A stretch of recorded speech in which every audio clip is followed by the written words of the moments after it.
The story begins with the world in ruins, much like many other manhwas. The city was engulfed in flames, with armies and aliens battling in the sky, while massive monsters roamed the ground, devouring people like helpless chickens. Suddenly, an enormous beast appeared, so massive that it blocked out the sun, casting darkness over everything. Strangely, the beast felt familiar.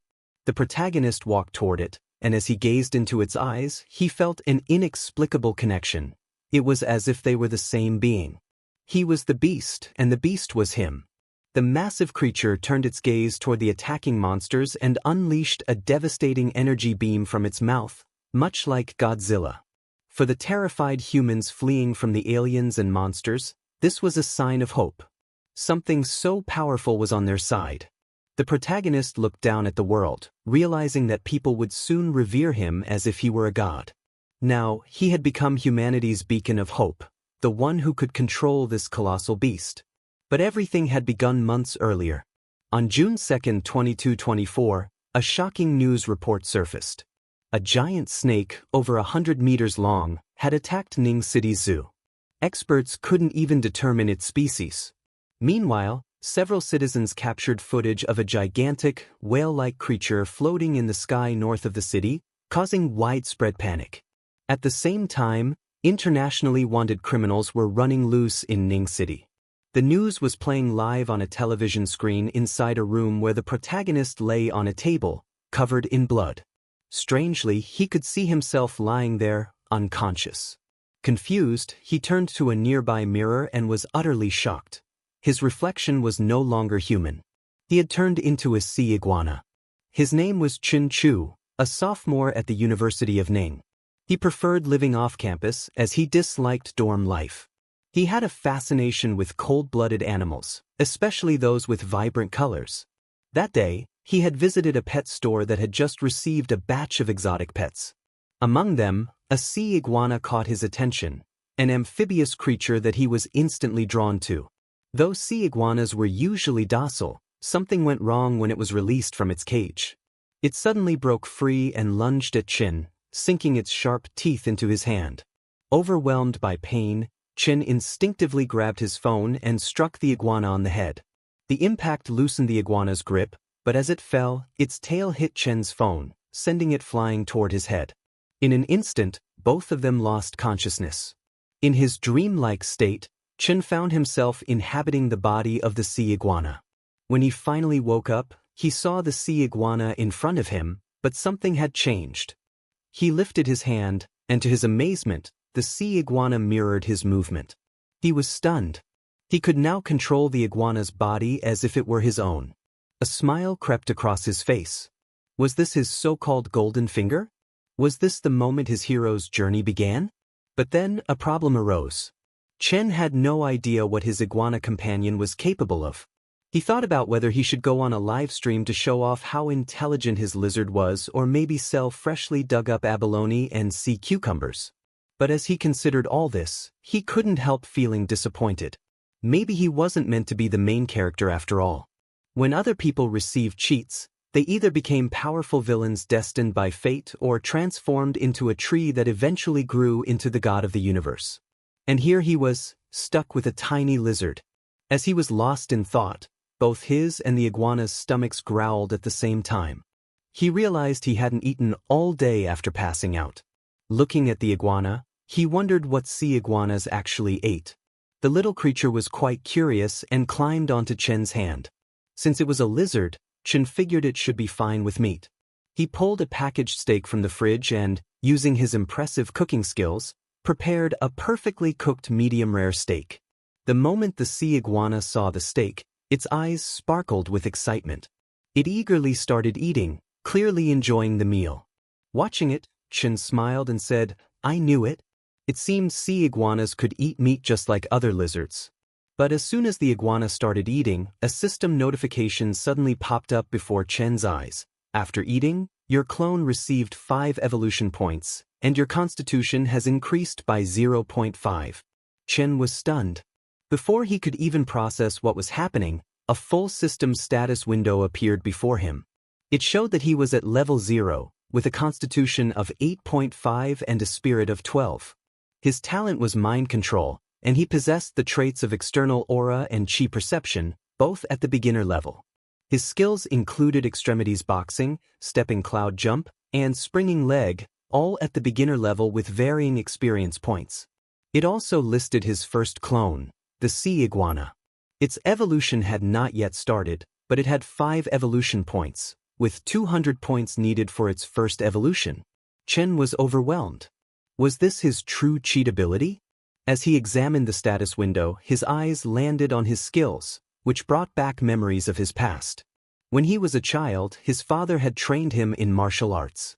His father always told him that practicing techniques without understanding their foundation was meaningless. The root of his power came from his feet, and it should travel from his thighs, through his abdomen, and into his strikes. Chen had endured grueling training, lasting 10 to 12 hours a day, which exhausted his young body. But whenever he asked for a break, his father would sternly refuse, saying it was cowardly to quit halfway. From the start, Chen had no desire to be a coward.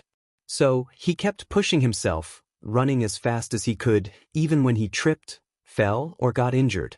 His father never helped him up, only reminding him that no one else would be there to help him in the real world. Then, when Chen was 10 years old, his father handed him a box and told him it contained all their savings. His father explained that he had to take a long journey and that Chen would have to walk the rest of the path alone. Chen was heartbroken that day. But for the first time, his father gently patted his head and told him, "Never neglect your martial arts training. When you are strong enough, you will be able to see the other side of the world." Chen was very sad and asked his father how he was supposed to find him again. His father told him that when he became a grandmaster, but before finishing his sentence, he stopped and said that he might not be around by then.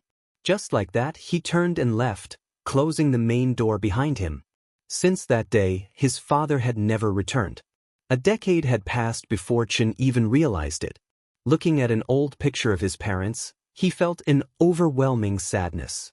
While he was lost in thought, the sea iguana had completely cleared its plate.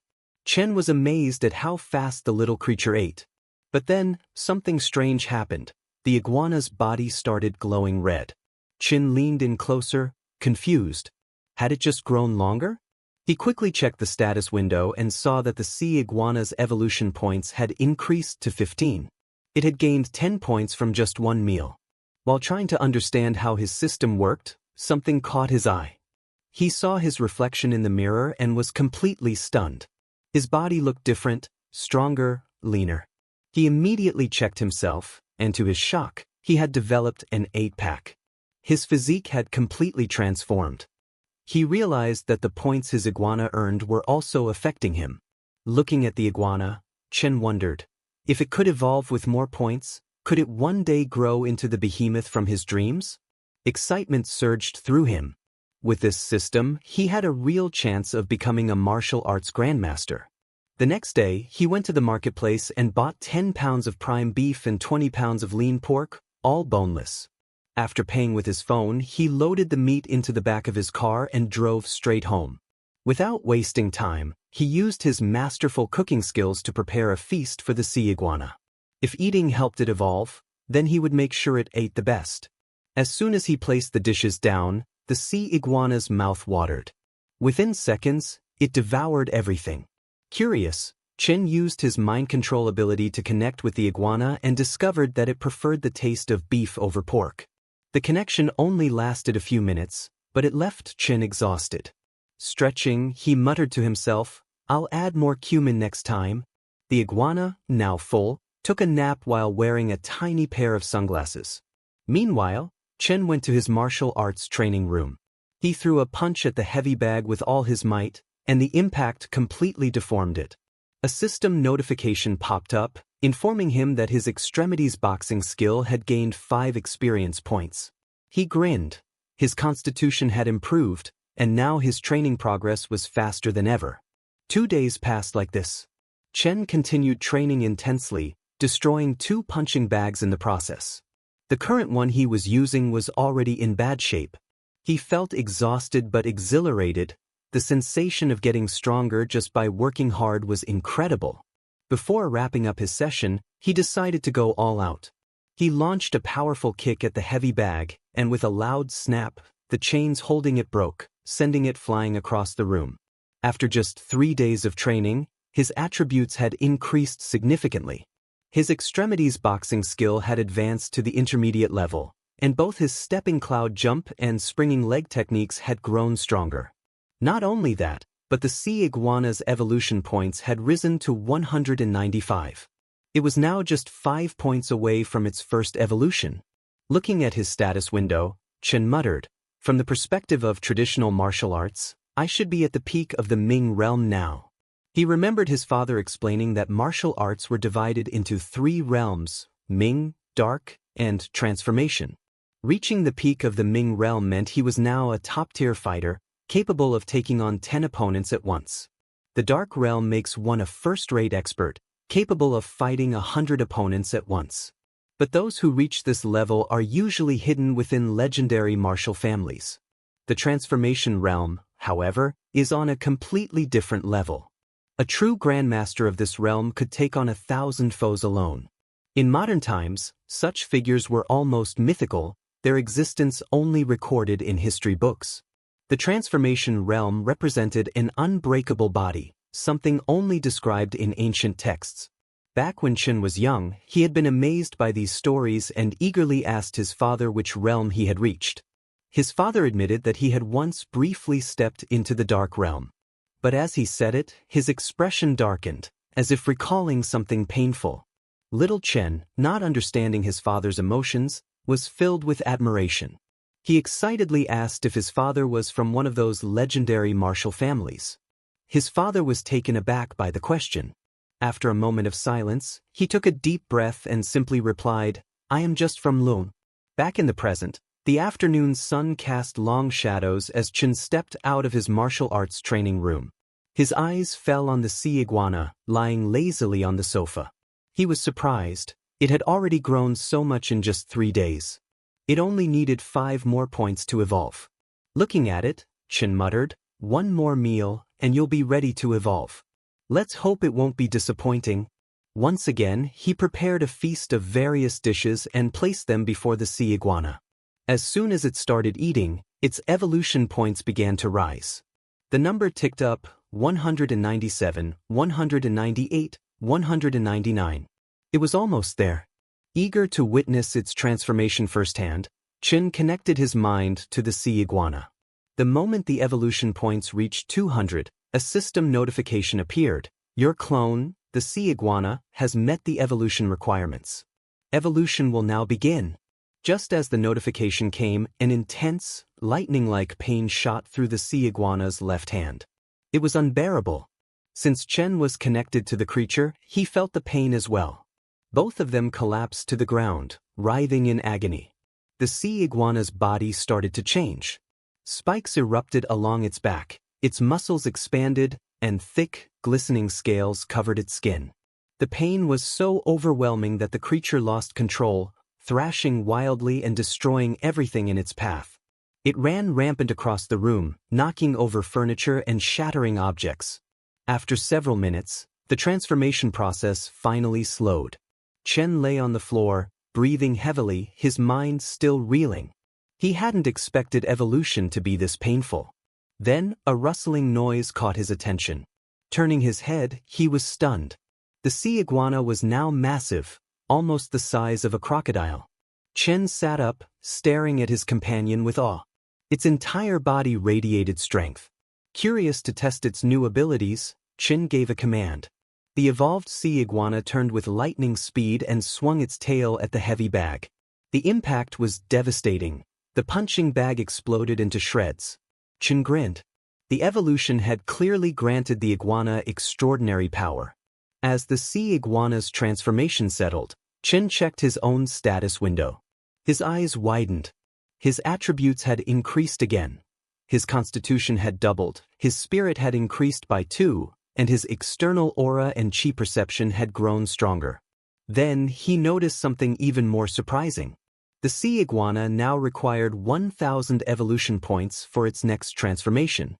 Chen hadn't expected that when his clone evolved, his own physique and attributes would directly double. Looking at his status, he was puzzled. Was his strength increasing so drastically because he was still weak? Or did this mean that every time the iguana evolved, his constitution would continue to double? A small smile formed on his lips. If it's the first case, my strength will grow at a reasonable pace in the beginning. But if it's the second case, then that would be truly terrifying. By traditional martial arts standards, he had just stepped into the dark realm. Excited, he activated his traits, unleashing his external energy for the first time. A red aura surged around his body, crackling like flames. Seeing it, Chen couldn't contain his joy. He had officially become a martial arts expert. However, as he examined the energy more closely, he realized a limitation. His training only allowed him to gain a maximum of 100 skill experience points per day. He frowned. If his improvements were mirrored with the iguana, then to push his body even further, he would have to rely on his clone's growth. Determined, Chen connected with the sea iguana once again. This time, as he released his energy, the creature did the same. A crimson aura pulsed from both of them, filling the room with a powerful, oppressive force. Chen clenched his fists, feeling the energy surge within him.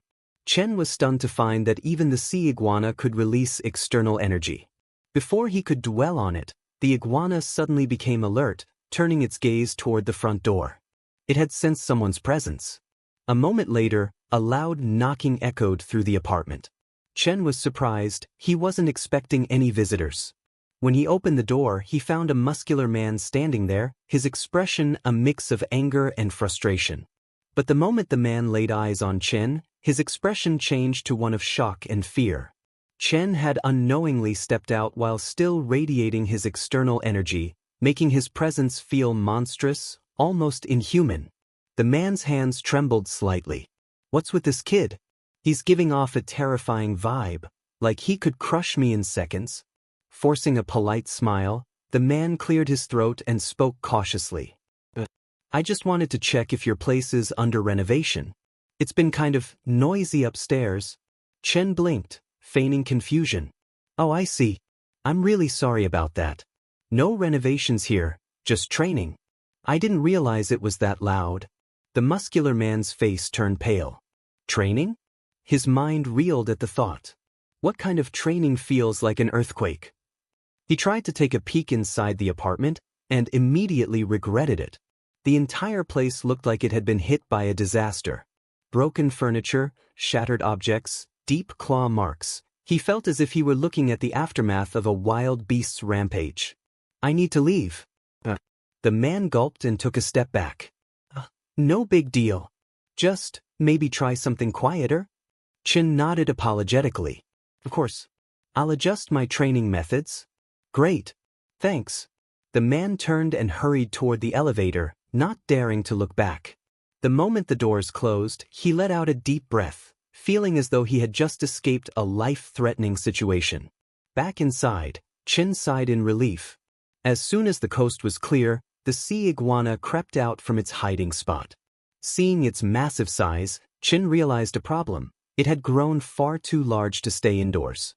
It's about time you returned to the sea, Chen muttered. Without wasting time, he loaded the sea iguana into his car and drove to the nearest beach. The sun was setting, casting a golden glow over the waves. After making sure no one was around, he opened the car door. The sea iguana hesitated for a moment, gazing at the vast ocean before it. Despite being a sea creature, this was its first time seeing the sea in real life. Chen connected his mind to the iguana, guiding its movements as they entered the water together. As the creature submerged, he activated his energy sense. A wave of new sensations hit him. Suddenly he could see, not with his eyes, but through energy. Every living thing within a 10-meter radius appeared in his perception. Schools of fish darted around, strange creatures lurked beneath the sand, and the currents pulsed with unseen life. Then, something odd caught his attention. A fish with 5 eyes swam in the distance. Chen's curiosity flared. A mutated fish? Determined to make it his first target, he maneuvered the sea iguana closer. The fish, sensing danger, bolted toward a hole in the ocean floor. Chen pursued it relentlessly. Suddenly, the fish turned and lunged at him in an ambush. But Chen was faster. Before it could land an attack, he struck, his sharp teeth sinking into its stomach. The battle ended instantly. The sea iguana devoured the fish. A system notification flashed before his eyes. After consuming the mutated fish, your clone has gained 10 evolution points. Chen's eyes widened. 10 points. Normally, after evolving, eating regular food only gave a single evolution point per meal. But this mutated fish had provided 10 times that amount. He pondered for a moment. If there are mutated creatures like this in the ocean, and considering the strange news lately, then this world is far from peaceful. His thoughts were interrupted by another discovery, a fish with 10 eyes. Chin smirked. Let's see how many points you'll give me. Without hesitation, he went in for the hunt. He used its sharp teeth to kill the fish and devoured it, earning more evolution points. After a few hours, Chin received a system notification stating that his clone had reached the daily limit of 100 evolution points and could not gain any more for the day. Chen was surprised to realize that, to human eyes, the ocean at night appeared cold and completely dark. However, through the eyes of his sea iguana clone, he saw that the underwater world was vivid and colorful. As an amphibian, the sea iguana could stay submerged for extended periods, but since it lacked gills, it still depended on its lungs for breathing, requiring it to surface occasionally for air. While exploring, he noticed a massive crack on the ocean's surface. He entered the crack and discovered an air-filled cave inside.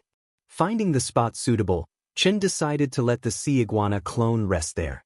After disconnecting from the sea iguana's mind control, Chen remarked that now that the clone was settled, it was time for him to head back.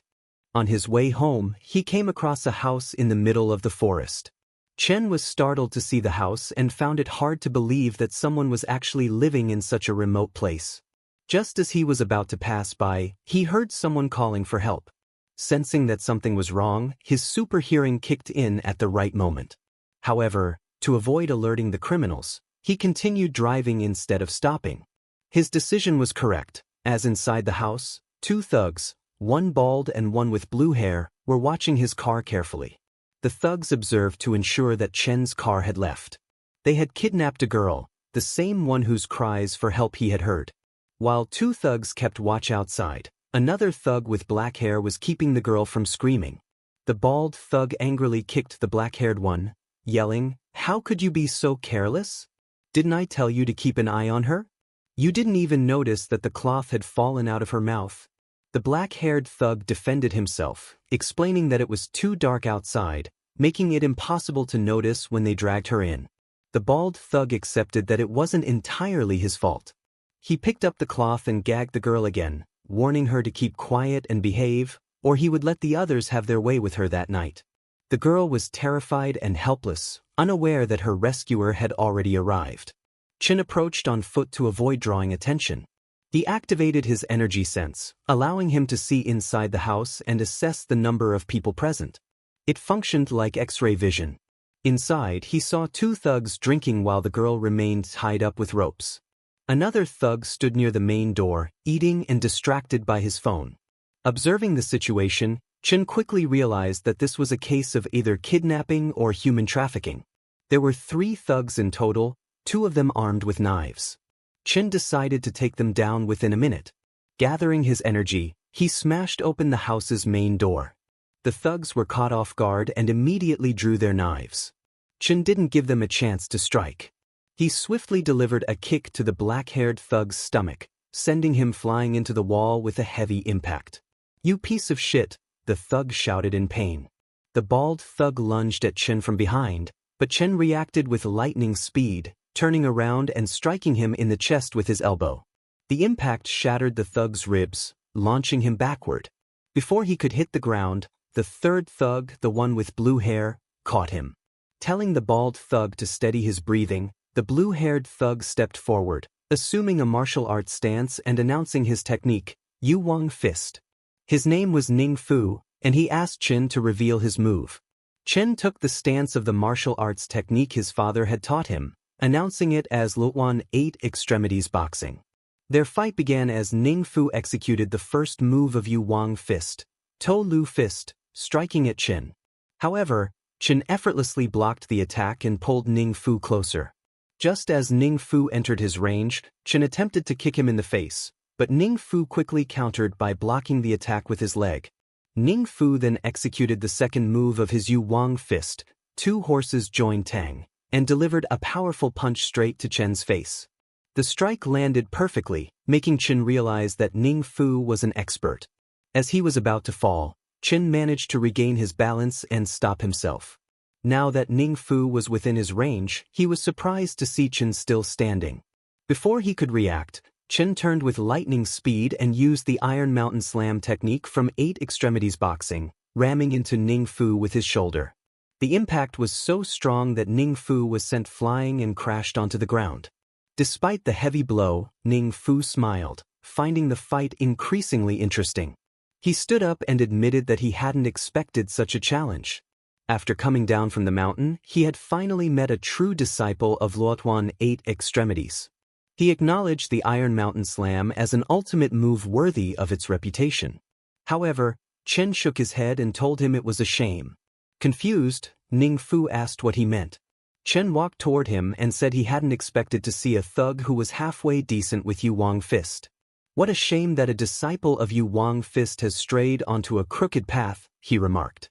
Hearing this, Ning Fu smirked. As he stood up, he scoffed, "Who do you think you are, acting all high and mighty? You're just a student who hasn't seen the real world. I only understood the truth after I left the mountain." Suddenly, he lunged at Chen, shouting, "In this world, if you want to get ahead, you have to do whatever it takes." Abandoning martial arts techniques, he aimed his fingers at Chen's eyes. Caught off guard, Chen quickly reacted and delivered a powerful kick to Ning Fu's face, sending him flying once again. Ning Fu crashed to the ground, landing face first. As the fight ended, Chen's adrenaline rush subsided, and he collapsed onto the ground. He admitted to himself that battles between martial artists were far more dangerous than he had imagined. The pressure he felt from Ning Fu was far greater than facing dozens of physically strong men. Looking at his fist, Chen reflected, "Too bad my control over my strength is still lacking. Things aren't looking good for these three." All the kidnappers had sustained serious injuries. Determined, Chen resolved to train himself to master better control over his power. Meanwhile, the girl, realizing her captors were defeated, began making noises to get Chen's attention. He approached and untied her from the ropes. Terrified, she immediately hugged him. Chen reassured her, "It's all right now. Don't be scared." Tears streamed down her face as she thanked him for saving her. Once she calmed down a bit, Chen handed her a phone and told her to call the police after he left. He then instructed her that if the police asked about him, she should say she didn't get a good look at him and had no idea who he was. The girl, who was very beautiful, nodded and promised not to mention him to the police. 10 minutes later, the police arrived at the scene, surrounding the entire area. Officers stormed inside, ordering the thugs to surrender with their hands up. However, they were shocked upon entering. All the kidnappers were already on the ground, completely incapacitated, while only the girl remained standing. The scene then shifted to police headquarters. Security Agency Officer Guan Qing entered the deputy chief's office with the information he had requested. She reported that they had found clear footprints on the broken door. Based on the depth of the prints and the way the door's axle was broken, they determined that someone had kicked it open from the front, sending it flying 3 meters away. The force used was estimated to be at least 1,000 kilograms. She then laid out the crime scene photos and revealed that among the 3 kidnappers, 2 had died instantly, while the remaining one had suffered a major concussion and fallen into a vegetative state. Lin Rongya, the kidnapped girl, told the police that her rescuer was wearing a mask in the dark, making it impossible for her to describe his appearance. The deputy chief of the security agency examined the crime scene photos and furrowed his brows in confusion. "How is this possible?" he questioned. The strongest punch ever recorded from the king of boxing was 800 kilograms on a machine. Yet, the damage at the crime scene suggested that someone had exerted over 1,000 kilograms of force in a real-life situation, something unheard of. Officer Guan Qing nodded in agreement. "It's true. This person's strength is inhuman," she said. "But lately, stranger things have been happening." As they spoke, A sudden crack of thunder roared across the city. The deputy chief turned to the window, watching the storm clouds gather. "A storm is coming," he muttered. But he wasn't referring to the weather, he was talking about the darkness looming over the city, a growing threat that could disturb public order. Meanwhile, after saving ᴄᴏᴘᴘыឫ, drove to a lakeside. He sat in his car, his gaze fixed on a boat floating on the lake. However, his focus wasn't on the boat itself but on the people aboard it. 3 men stepped off the boat. 2 were shirtless, their rough appearances making them look like common thugs. The 3rd man, in contrast, had neatly combed black hair and was dressed like a businessman. One of the thugs turned to the black-haired man and called him boss. He then asked, "Why did you just make some money and already spend $1 million on a woman from Bald Tiger? Isn't that too wasteful?" The 2nd thug nodded in agreement.